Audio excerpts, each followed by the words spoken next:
I can't believe I have to say this, but I guess it's the current year. But really, stop whining. You are not owed acceptance. Nobody is. Grow the hell up!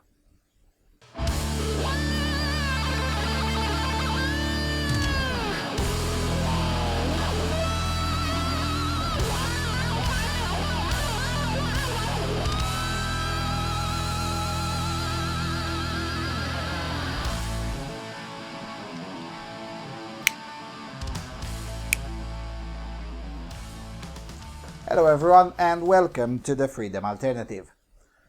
Now, part of what I wanted to say has already been covered in this video, named Is Discrimination Really That Bad? A video in which I argued for the absolute freedom to discriminate as part of the generally accepted freedom of association, which has to start with freedom not to associate with someone you don't like.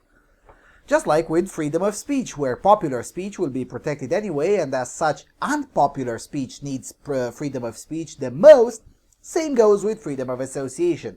People who like each other will associate with each other anyway, and thus freedom of association is far more important in its negative component, the freedom not to associate. These things aren't given by a government or by God or by anyone, they're innate into every human. After all, a government can say all it wants that you're not allowed to discriminate, because if you want to, you'll do it anyway. And no government can even pretend to ban discrimination altogether on any grounds, because then what qualifies Angela Merkel, for instance, for the job over Joe the plumber? In fact, one can reasonably make an argument as to why Joe the plumber is a superior choice, but that's a discussion for another day. So basically, you cannot and nobody can escape discrimination. Everybody does it, everybody has been doing it, and everybody will continue to do it forever and ever till the end of times. Now, the criteria may change and may have been changed, but the principle stays the same. Now, the problem that needs to be addressed after laying out the principle is the muddying of the waters by collectivist agitators and other enemies of decency.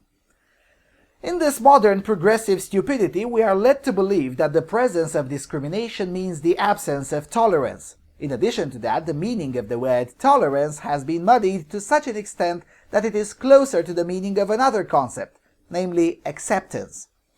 The problem for our well-intended philosophical opponents is that concepts and words have a meaning and they don't change that fast just because you convinced a crooked politician to write a law that is worth less than the toilet paper it's written on. And no, certainly these concepts don't change because you scribbled some buzzwords on your Tumblr blog, or on Pink News, or whatever. Just choose your favorite progressive rag. They're all equal on this topic, and by that I mean equally wrong. Now, tolerance is a highly enlightened concept originating in Europe. A significant chunk of the world has yet to discover it even today.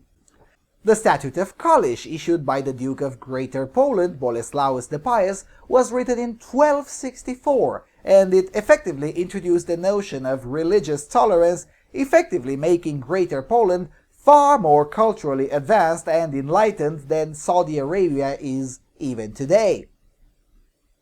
So tolerance is not exactly a novel concept, nor is it a concept subjected to large degrees of contention in most of Europe and North America. The problem, however, comes when the application of tolerance is forced to be extended into areas that have nothing to do at all with the mere act of tolerance. Basically, in the simplest terms possible, tolerance means that I have to tolerate the existence of things and the existence of people that I don't like within the legitimate boundaries of property, and provided that it doesn't harm anyone else, that's really all there is to it. You want to host an orgy with anal sex in your house? Well, I don't like that, and I think it's a terrible idea, but I must tolerate the existence of such behavior within the legitimate boundaries of property. In other words, you can host your orgy in your house and we'll have no problems. But if you want to host it in my house in the name of tolerance, then we'll have problems. My tolerant axe and my tolerant bat will be invited to the party should you try such thing. I mean, that's pretty simple, fair-minded, and straightforward, isn't it? I mean, I find it very hard to believe that there is anyone who disagrees with what I just said. When one hears the word tolerance, that's more or less what they're thinking. Do what you want, but I reserve my right to disagree, disapprove, and not to participate or engage. It's not rocket science, and yet it has been made to be. In most of Europe and North America, the state has effectively made individuals the slaves of the collective, and all in the name of tolerance. This is particularly obvious in the issues of contracts, be they employment contracts or business contracts.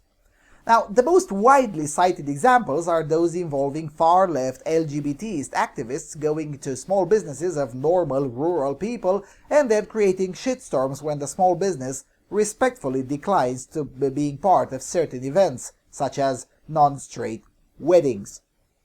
But that's not the only case, though admittedly the LGBTist lobby takes the cake, no pun intended, but they do take the cake to being the largest problem in this department, followed by racist agitprop groups and, of course, the religion of special needs. Now, regardless of what loudmouthed progressivist agitators say, all transactions, be they economic or of any other nature, only take place when both parties agree. In order for both parties to agree to the transaction, a certain level of acceptance is involved. Now, it doesn't have to be full acceptance of the other party, but it takes more than tolerance for the transaction to occur and be legitimate, that is to say, to be voluntary or non-coerced. The non-coerced part is what stands in the way of the regressive utopia, because no matter how loud progressives may shout, it is simply not the case that anyone has a right to have goods and/or services delivered to him by someone else. If someone, for instance, comes to me offering money for some service, the transaction only takes place if I agree with the transaction itself. And, like it or not, disagreement can come for any reason, from not enough money being offered to the fact that the partner speaks the wrong language, or anything in between, really. Now again, none of this is controversial, and once you strip all the rhetoric and regressive virtue signaling and all the rest of the claptrap, nothing I said so far is even controversial with the leftists. As usual, actions speak louder than words. When leftist agitators and virtue signalers decided to pull out business from North Carolina because they didn't like the new law of the land that says genetics trumps Tumblerina feelings, they essentially practiced what I practice and preach, namely freedom not to associate. For instance, I don't do business in Saudi Arabia because I don't like their laws. They're fine to exist in their own place, and I wouldn't campaign to nuke them off the map. In other words, I am being tolerant, but I don't have to accept what they do, nor do I have to support what they do. The difference, however, is that our virtue signalers can't even be bothered to practice tolerance, yet they have the audacity to demand acceptance from everyone else. They're not just content with withdrawing their support for a place that they deem unworthy of their business, which they're perfectly entitled to do. They want everyone else to do the same until the place changes to suit their ideology. Well, how about no? And that's how we've come full circle. Everyone is owed tolerance in our civilization, but no, not everyone is owed acceptance. And no, changing the definition of tolerance to mean something that it does not mean cannot and will not change reality. The fact that someone doesn't want to associate with you, either in business or in any other endeavors, does not mean that that someone isn't tolerating you. It just means that that someone isn't accepting you. To make it very simple, tolerance is basically the lack of initiation of aggression. I may absolutely hate you, but I won't come down heavily in your home to beat the crap out of you, nor will I approach you on the street to harm you. No matter how much I despise you, I will tolerate your existence. That's tolerance. Everything beyond that is acceptance, and no matter how many feelings are being hurt, no, you are not owed acceptance. At all. Amazing. This used to be basic decency a generation ago. What the fuck happened? Anyway, that's it for now. Talk to you all soon on Freedom Alternative.